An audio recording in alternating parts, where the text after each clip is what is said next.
All right, so I wanted to get up and do this video to get this out. So I added batteries. This is kind of a follow-up from the main video. Added batteries, and you can see the battery icons right here. It does take 4 AA battery or AAA batteries, so make sure you have that. Now, there was a few questions I had asked me yesterday. I did a little live stream, which I did not save because the live stream video at the time, I didn't realize there was a setting in YouTube that I needed to change to make the stream look right on the screen. So since I messed that up, I didn't want to go back and try to edit videos and do all that. That's not me. So I'll probably do another live stream, maybe, maybe not. We'll see how this goes, or if I'm even going to keep this device. So I'm going to talk about some things I like and some things I dislike. I think it's a grand improvement since the KO-133.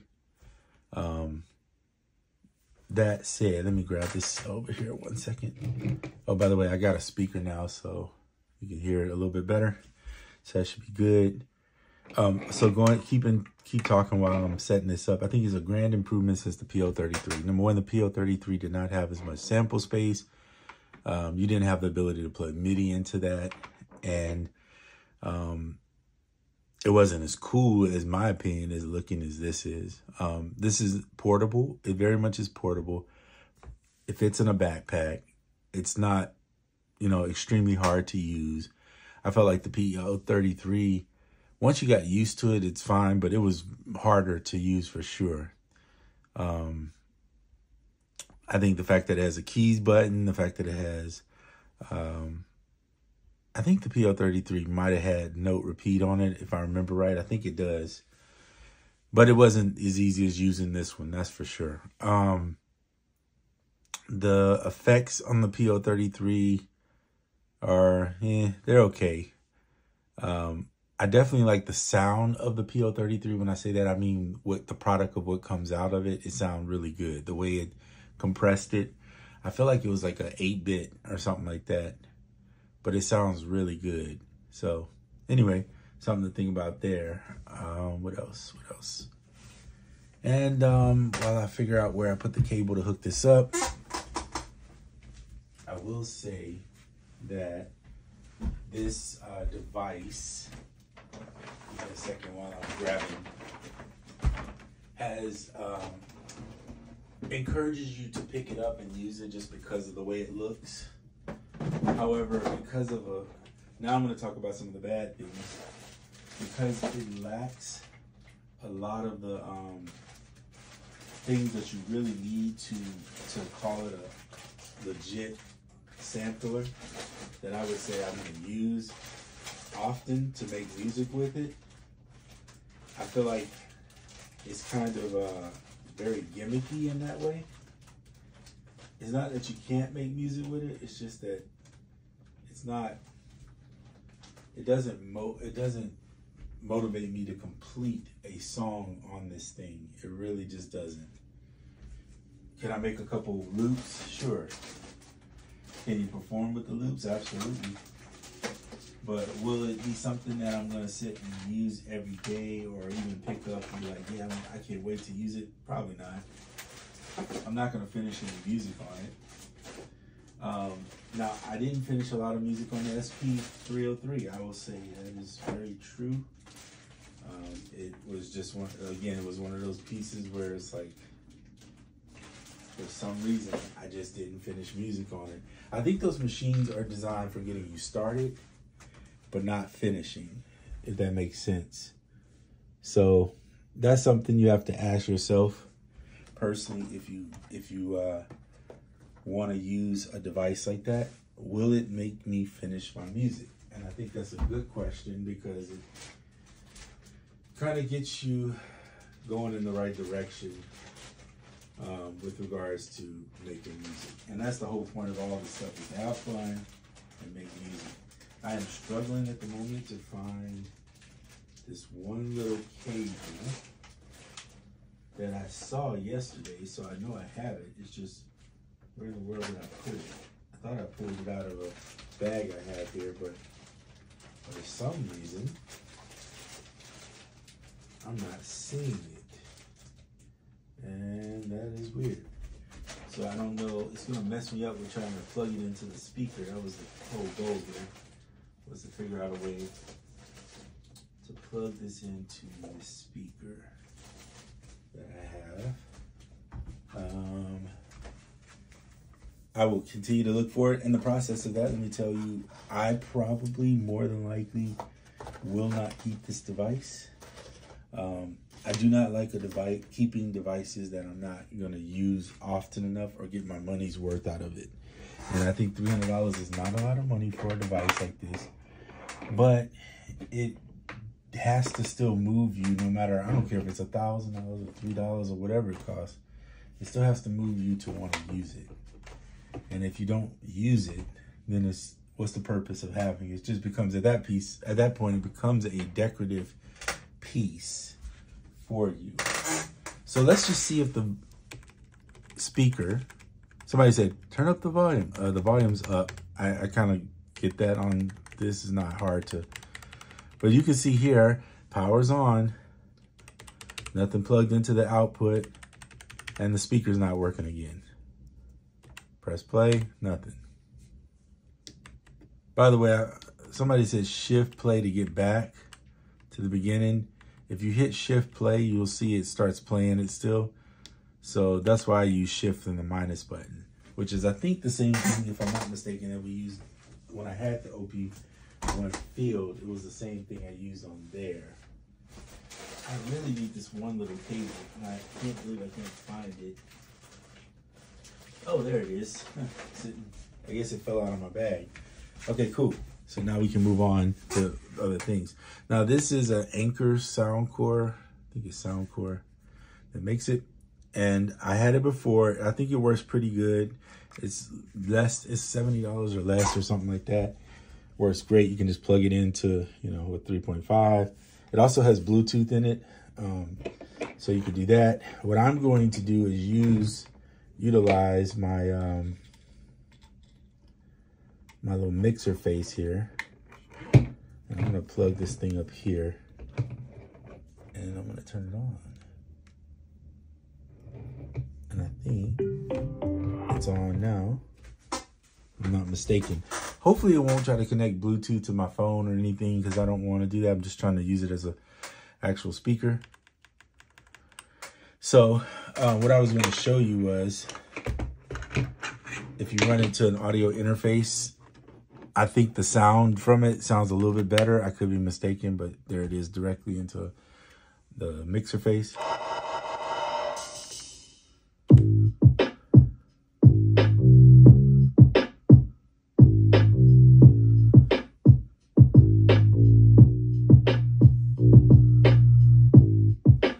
You want to mute? Temporary hold. This fader is like, for this thing, is amazing. I'm giving it props. The ability to fade out stuff. You can hold multiple pads and drop stuff and then bring it back. The loop feature is really cool. That's my favorite effect, really, is the loop feature. Well, that one and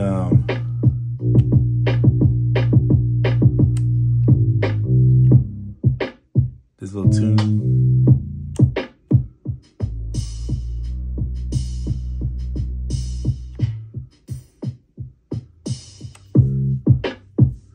This thing is really legit as far as playing. But here's one of the things I don't like. Another thing I don't like. Outside of the resampling, outside of the reverse, is the fact that they didn't make it USB-C over audio. That is so awful.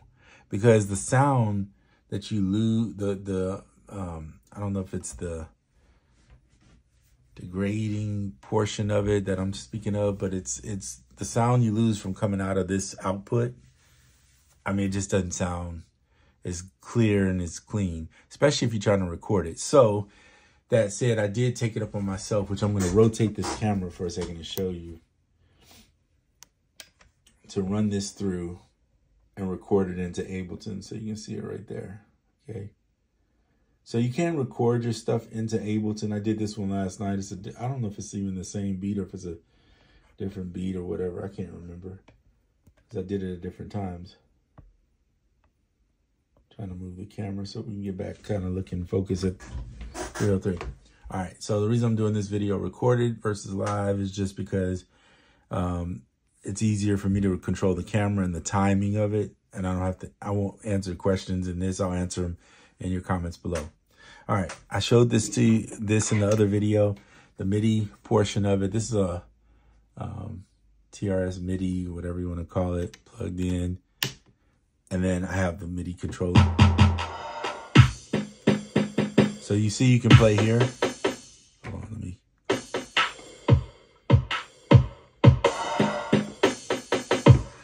It works great. I mean, you get a speaker, that's the key really with this, is headphones or a speaker.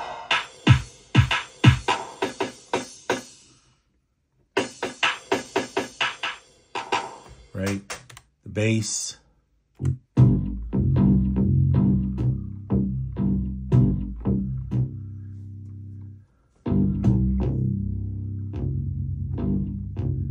It confuses me though on the sound because when you hear it, let me see.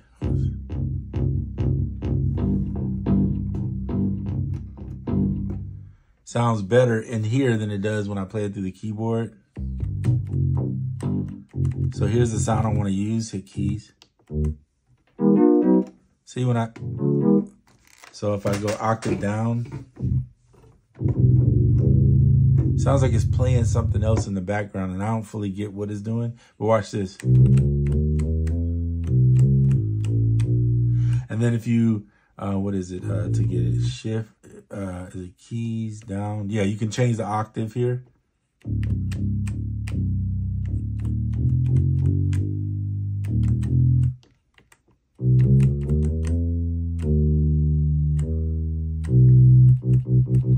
Somebody said to me the other day, oh yeah, the velocity is really good.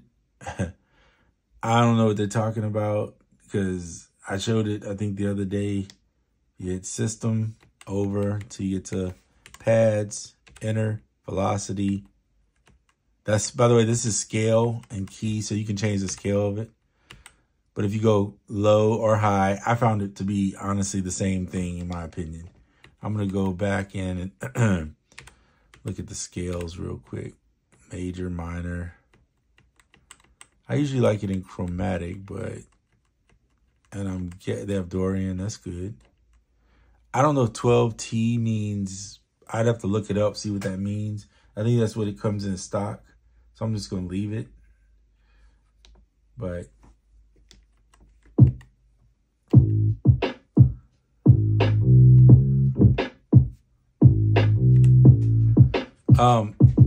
okay, so the other thing is too, you can add in your own samples, which is really easy to do.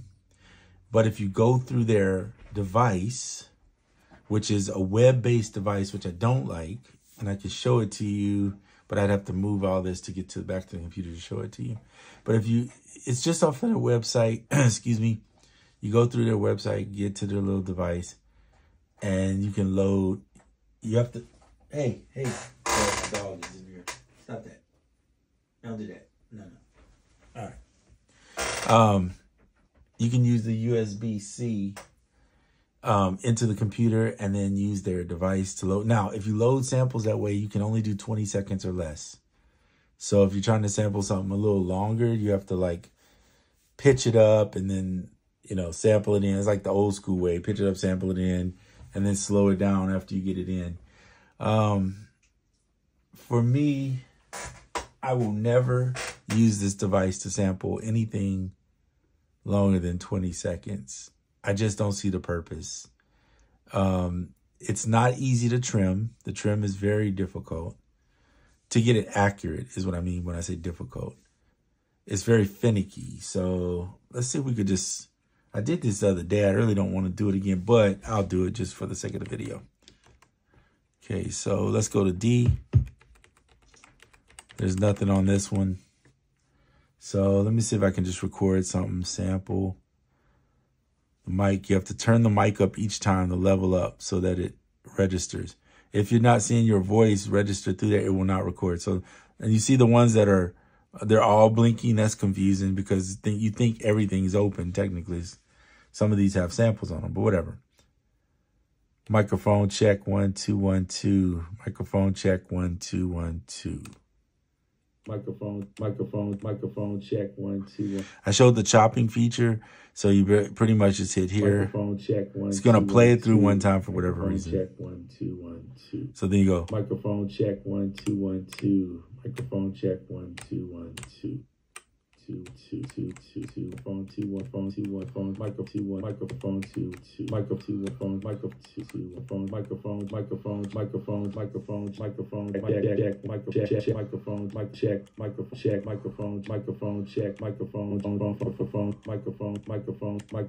1 2 1 microphone check microphone. See how finicky that is? It's jumping. Microphone check microphone check. Microphone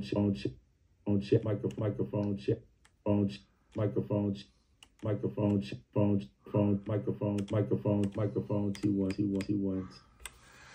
So it's finicky, it's whatever.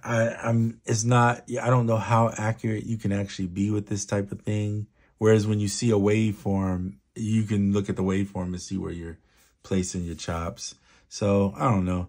It's it is what it is. 2 1 2 1 2 1. One of the other things was, like if I want to like sound erase. 2 2 2. You'll see this. Now it's working. 2 1. Microphone phone check phone check 1. Phone check 1. See? Hold on, let me see. Phone check 1. Phone check 1.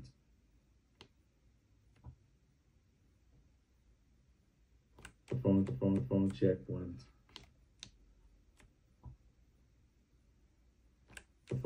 check 1. 2 1 2 1 2 1 2 1. Microphone. So now it erased this one, but it didn't erase this one.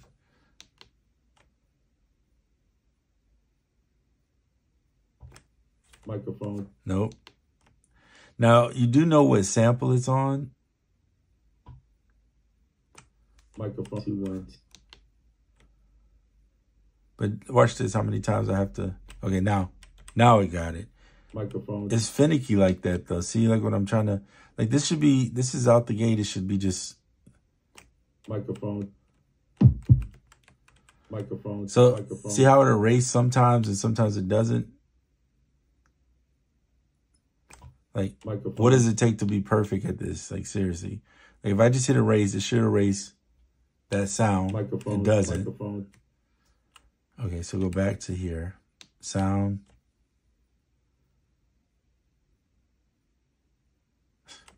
I don't think it did it. Let's try it again. Microphone. See.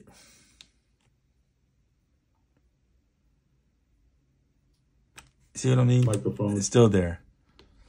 This is something simple, like just being able to erase a thing without having to do it 100 times. Microphone. It's still there.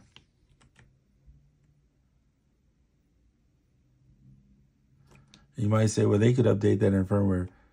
I would highly suggest that you do not buy a piece of a device based on what they could do. Hardware, especially these days, sometimes you might get it, you might not get an update. That company go out of business and you're stuck with a defective product that you can't.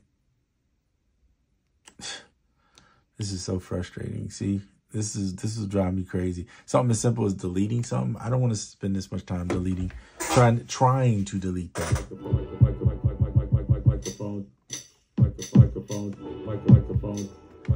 And even with the MIDI plugged in,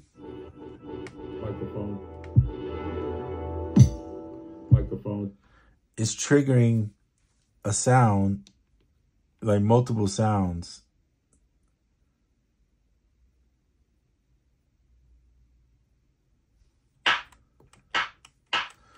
So you think, oh, I erased it. I did not. I just changed the sound. So now I'm going to have to go watch. I'm going to go to sound. Microphone. See, it's still there. Now I'm going to go erase.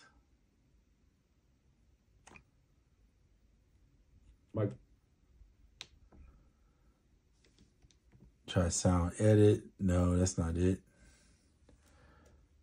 This is what I'm talking about though, like just simple stuff like this. Erase that sound.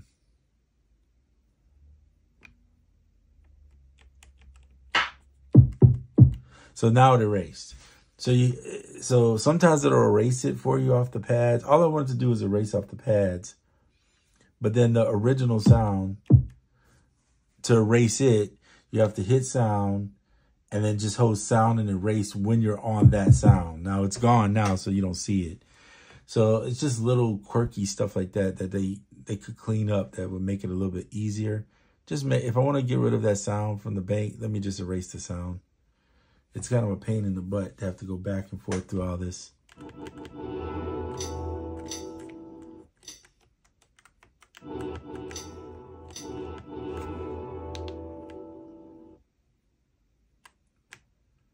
Erase this track.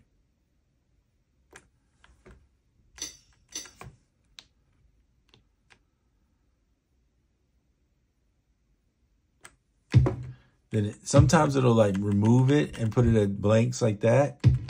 And then sometimes it puts a sound in there that I didn't even request. It's so weird. Like I didn't request an 8. I know these are kick sounds because everything in the 1 to, I think it's 1 to 99 range. The way they set it up on their device, my throat, sorry. Is kicks. So what I mean by that is if I have sound 99, it's nothing there. It's blank. Because I didn't put any sounds in there. But I think if I go to sound 33, nope, that one's blank. Sound 32. So you'll hear a kick.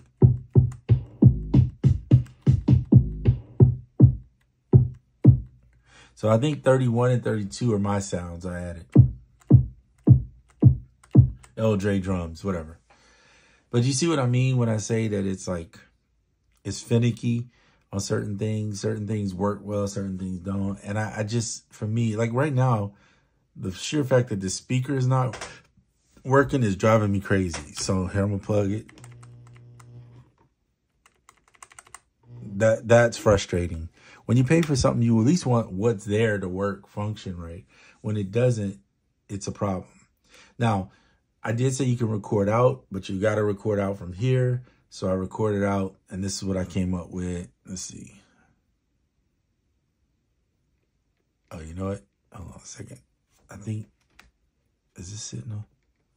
Okay, so let me go. I know what's wrong.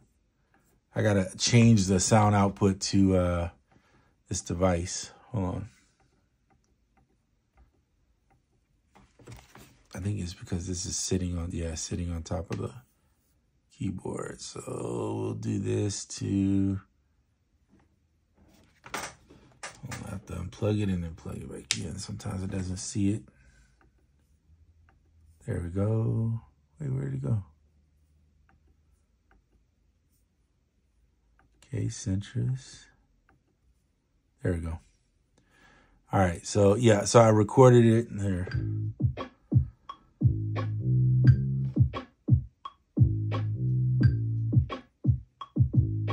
And I had to bump it up really loud because it didn't go through.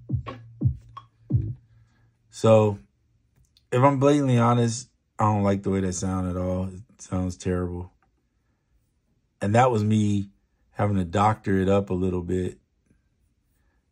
Now, mind you, you're hearing it through a little speaker. It might sound better just through headphones, but... So let me do this. Turn this up a little bit. Let me see if there's a way to turn this speaker up. You know what? I think oh, it's right here on the top. Yeah.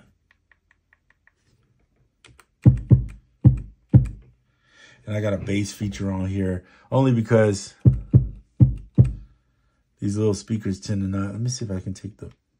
All right, I turn the bass. I'm gonna turn the bass off. Put the bass back on. I'll leave the bass on. Why not? All right, so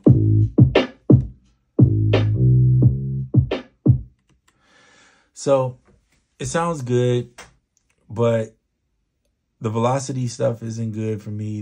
It's still missing a lot of pieces that I really think a $300 device should have, personally. The resampling is a big thing. I mean, I can't sample with effects on it. That means everything I put on it has to have the effect, or I have to do it in real time and just take and be happy with that. Like, if you want to do bypass, you hit these two together, but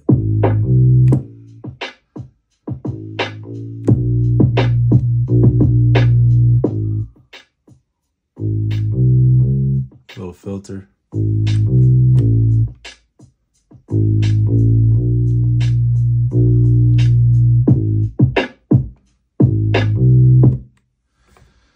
I don't know. It's cool performance device. I just don't see me enjoying it enough to keep it. Yeah, that's me. I'm very picky with stuff too, by the way, in case you haven't figured that out. But it's usable, and for a simple thing for somebody, if they have that kind of money to spend.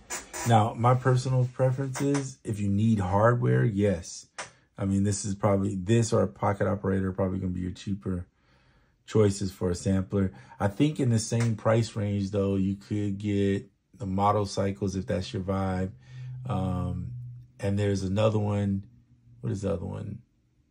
Novation. What is that Novation one? Oh my gosh, I can't think of it. It'll come to me later.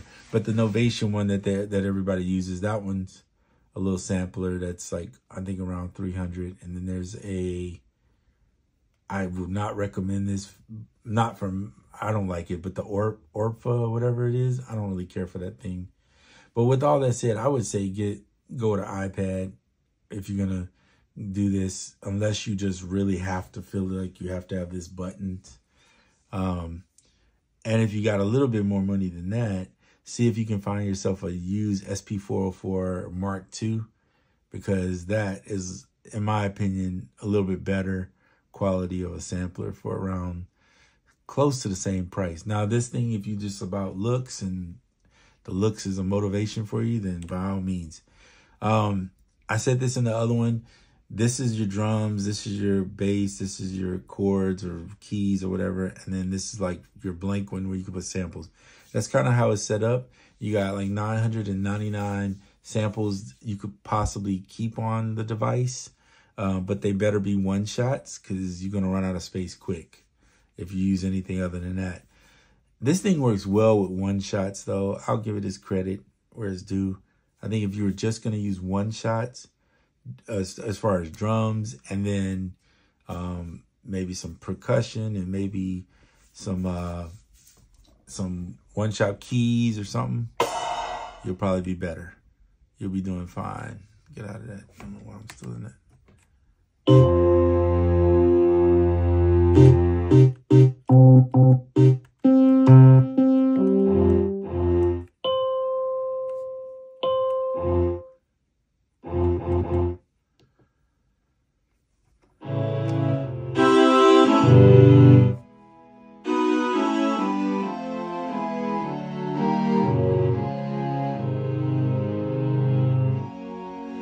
So personally, to me, I would take a phone. I did not do this. I was going to use an input to input into the device. So the only way I could show you that right now, because I don't have another cable to run. Well, you know what? I could probably use, maybe I could use this headphone cable. Hold on a second. Let me try this. I was going to show you input. But I don't have, with my phone, I don't have, I'm going to plug this one in, and I'm going to use the output of the computer. Only because my phone is recording the video, so that would not help you. Can you guys still see? All right, let me pull up a sound or something here, and I'll sample in using that, because I don't think I did that for you yet.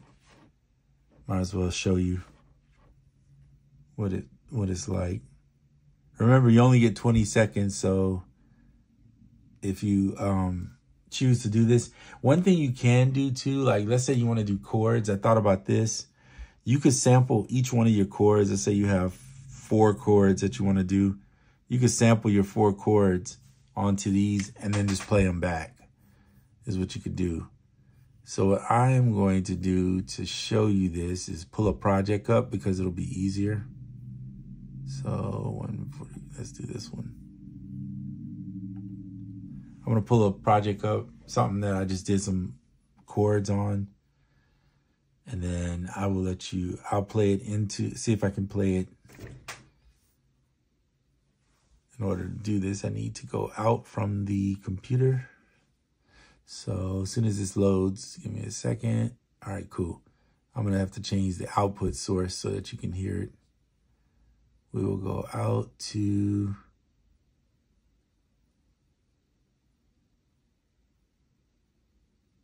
external headphones is what we're looking for. There we go. External headphones. Cool.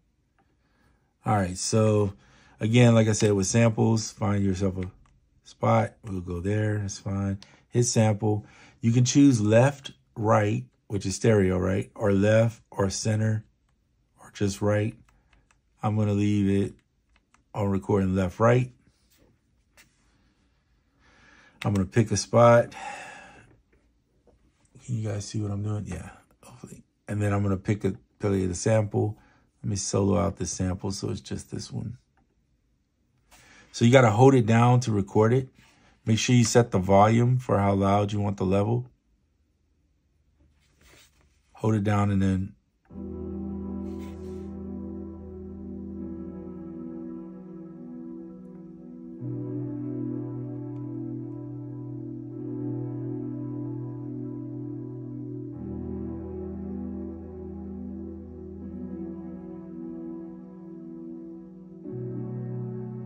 that's all you get is 20 seconds. So 20 seconds on a 76 BPM song was only about 6.5, 7 bars. So I'm gonna erase this actually. Let's see here, erase. Boom, delete. See how it didn't delete it?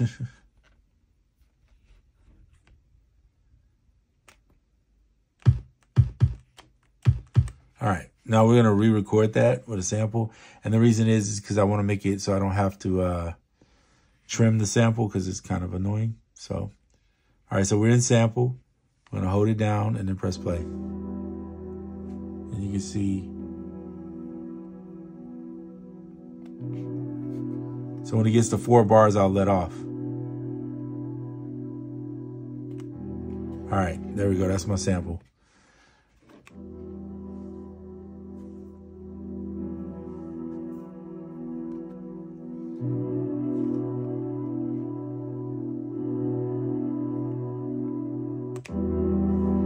All right, so now I can record that in. Let me see what the tempo of this thing is, 87. I'm going to slow the tempo down to 76 so I don't have to time stretch this. So 76. Tempo, 76. You got to hold it down. All right, so then we're going to go.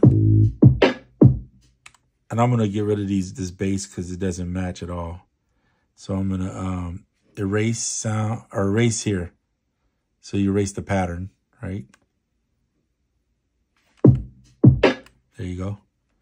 All right, now I'm gonna go back to D. Hit record, and I'm gonna set it to 4 bars because that's all it is. It'll count in.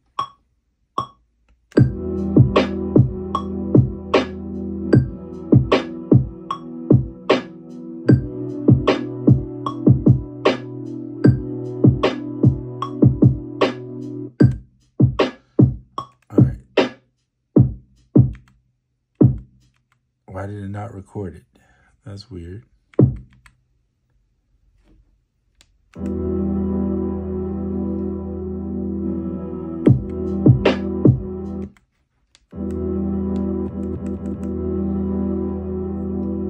See, it does weird stuff like this. Like, why is it playing the sample when I'm stopped the track? The track's not even going. This is the kind of stuff I'm talking about. Like, there we go. Now it's playing.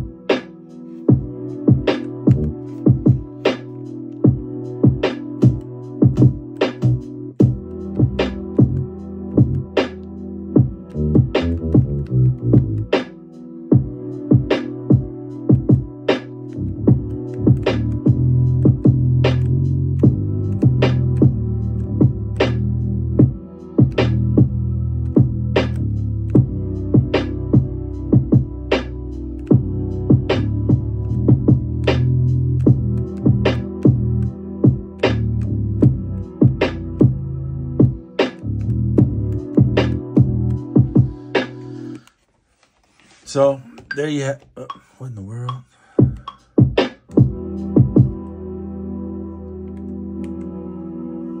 See, and then it's doing this again. What is this?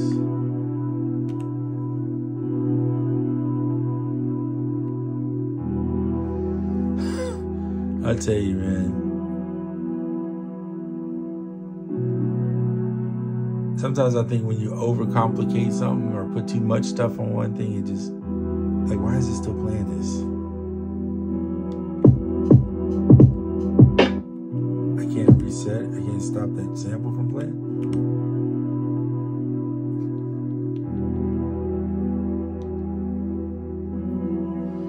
Literally, it's not like the sample is just like in a loop or something. What is this? Okay, so you can chill with it. Wow. What on earth? Stop. Oh, Lord, have mercy. See, things like that, like I gotta reset. Is this still going when I turn the power? Are you serious?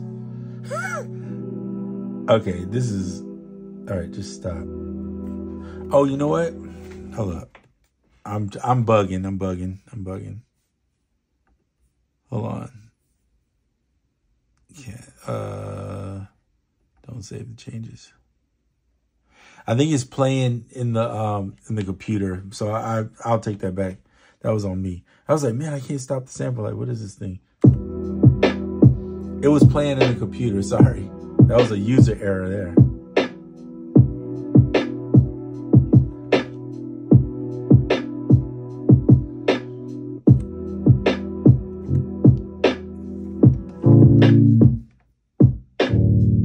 So now I'm getting weirded out by the way the MIDI thing is working. So hold on a second.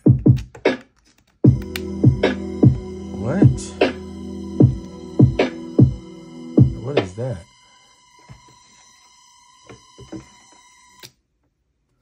Well, don't plug it in that one. That's for sure. I'm going to unplug this one because I don't really need the computer. We just sampled. So you saw how I sampled in. Of course, there's all kinds of mistakes. Don't plug it in that one. So now I don't understand why it's... You guys can see that? Yeah. I don't understand why it's with the MIDI controller playing whatever is playing in the background here. It's very confusing.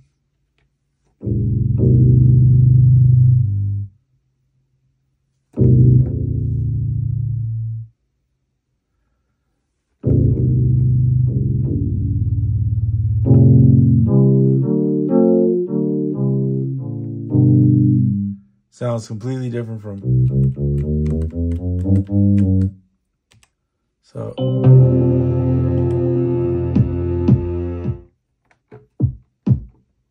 So now it's playing, yeah, I don't know, man. It's weirding me out.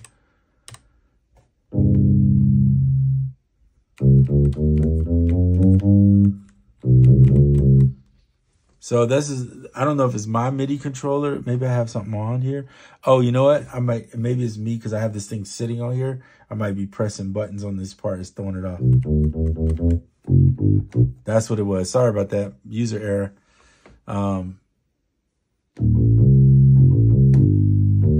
Because this keyboard can play chords and hold notes and whatever. You have the option, so. All right, so now.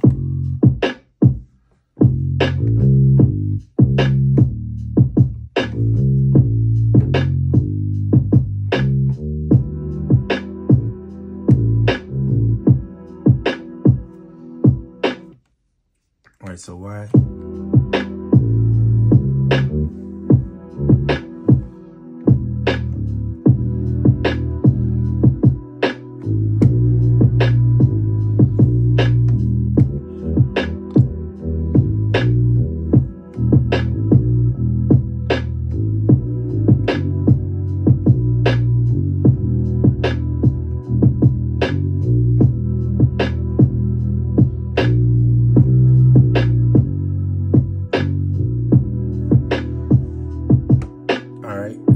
So you get the point.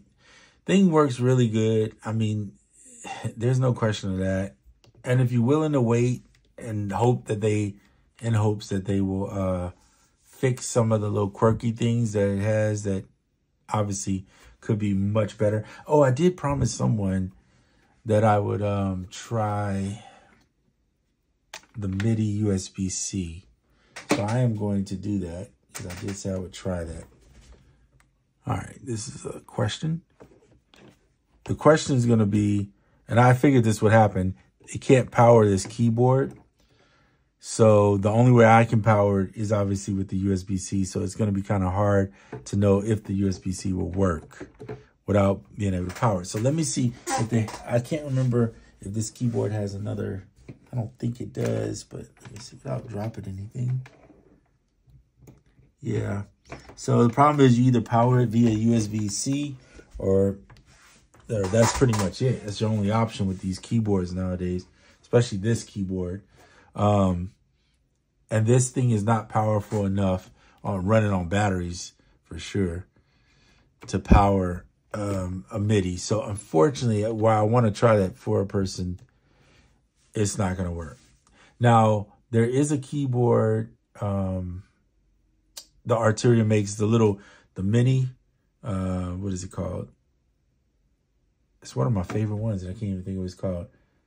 It's a Keylab, it might be a Keylab Mini, or I can't remember exactly the name of it, but it's like 37 keys. That thing can be powered regular and have USB, and it has a bunch of features on the back. So that one you could probably use and do it. Now, I didn't show this, so I'm going to have to, unfortunately, use this guy here. Okay. I didn't show this. By the way, these I and O up here is in and out. So if you're wondering what that is, not 1 and 0 or something like that. It's I, in, and out. So obviously you plug in when you're using a controller into it. So I know that sounds simple, but just in case somebody's confused on it or ask me later. Hopefully they watch the whole video because where are we at on time? 43 in. I'm going to try to end this soon. And there will be some commercial breaks probably at somewhere in the halfway of this video. So just, unfortunately, I have to do that if I'm going to try to continue to make videos. I got to monetize at some point. So just bear with it. Or if you have the YouTube thing, then this probably is not a bother. Okay, back to what I was going to say. I was going to show you, what was I going to show you? Now I forgot already. Oh, so if you have a keyboard that does chords, so let's pick a sound. Let's use this one. And you pick keys and you hit chords on your keyboard.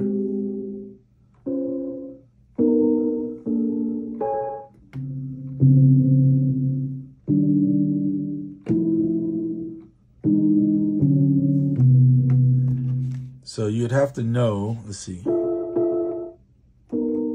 Let me do programs, Arturia. Is it user or Arturia?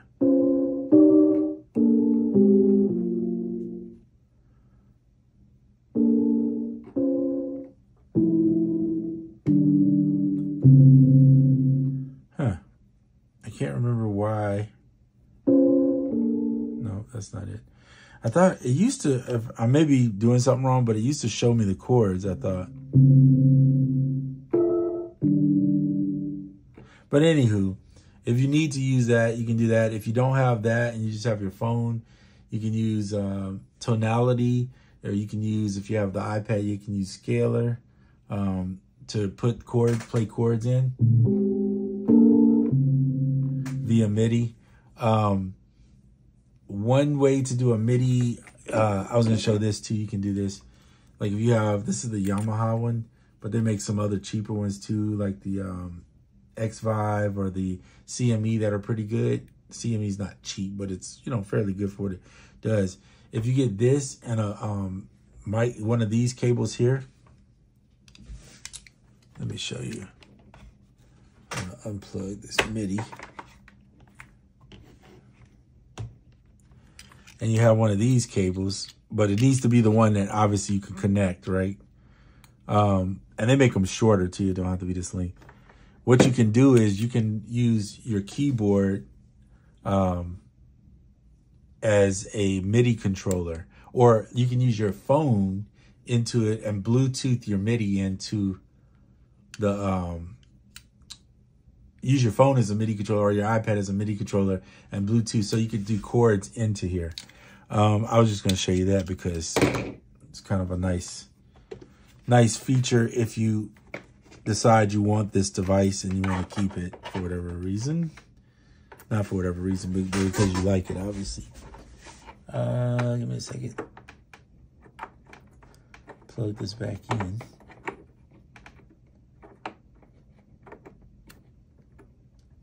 There we go.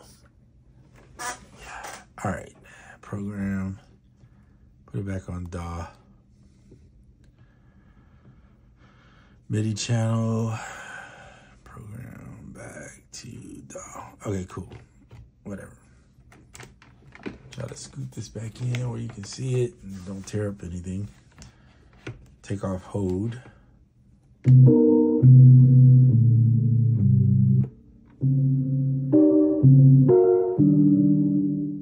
So you can pick, like on a keyboard like this, you can pick the, turn off hold. You can pick the scale. You should be able to pick the scale. Yeah, so you can pick the scale. Select the root note, right? So the root note could be whatever. I don't know. Whatever, C. You change the root note. But anyway, you got scales, you got arps, you got all kinds. If you have a keyboard that has something similar to this, and they're not expensive. These boards are really cheap. And you can get them on sale too. And stop turning on this button here. But you see how you can do that? You can put your chords in. So you could send your audio in with your chords, sample each chord, or sample your chords on one track while you're holding it, right? Pressing your chords. Then you could chop that up and then play your chords back. Or the way I would do it, because I don't feel like dealing with the chopping on here as much, it's not as fun to me, is I would just sample each chord to a pad. And then you could just play your chords back if that's your vibe. But are you going to finish music on it is the question. And I leave you with that because more than just it's a cool device, it's fun to use. Are you really going to do music on this thing? And if you're not, and if it's just like, oh, it's just a fun device, you're going to waste your money. And that's where I differ from most people. Some people are like, yeah, it's just $300, not a big deal. $300 is a lot of money, though, for people, you know, to spend on a device like this. And if you just want to tinker around and see if you would like it, I would say buy the $100 pocket operator, or see if you can get one on sale or used and get a pocket operator first, like a KO-133, which is, you know, based on, this is just the upgraded version of that. And see if you even like the workflow of it, if you like that kind of deal. Because if you don't like that, there's no purpose in buying this. You're just going to spend your money and hate it. Because it is still the pocket operator workflow vibe with a few variations in it. But it does not have the pocket, in my opinion, it does not have the pocket operator sound, which is why I'm not as super fond of it. But I'm not a TE boy, fanboy, whatever they call those things. I'm not that either. Like, I enjoy their products. They're fun to play with. But I always know that I'm going to go right back to Ableton because that's what my DAW of choice is. That's what I like to make music in. And I finish music in Ableton more than I do anything else. So that's it. That's the end of this video. I may do one more video with this thing. I may not. Don't count on it with me because I'm very much a guy who likes to try stuff, but I don't always commit to things when it comes to this. So with that said, I'm out.